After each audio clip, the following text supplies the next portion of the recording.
আপনারা কি মায়াপুরে যে সুন্দর ব্যবস্থাপনা দেখেছেন কি দেখেন না? তো ছিল দয় পতাকা স্বামী প্রমোদা কি উন্নয়ন করেছে, তার গুরুদেবের কথা সে রেখেছে, তাহলে কি তার সাথে কি ভগবান দেখা দিবে কি দিবে না? হ্যাঁ, যদি তাকে ভগবান দেখা দেয় তো যারা আমরা তার সন্তানাদি আছি তো আমাদের কি কৃপা হবে কি হবে না? হবে কি হবে না? তো কৃপা হবে তখনই।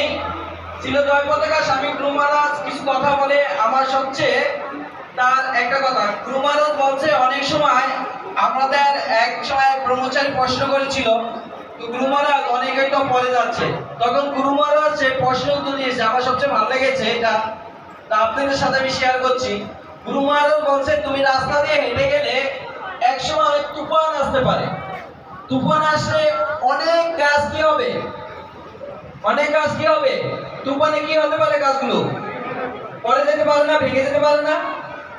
তো যে গাছগুলো ভেঙে যাবে সেই গাছগুলো কি দিবে না, ফল দিবে?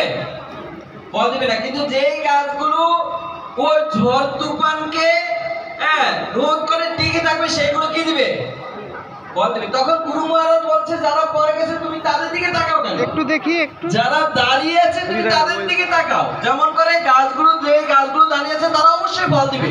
আমি ছবি তেমন করে আমরাও যদি সেই গুরুদেবের কৃপা লাভ করতে চাই, শুধু একটাই ছিল জয় পতাকা স্বামী গুরু মহারাজ বলছে, যদি আমরা কারো সমালোচনা না করি, এই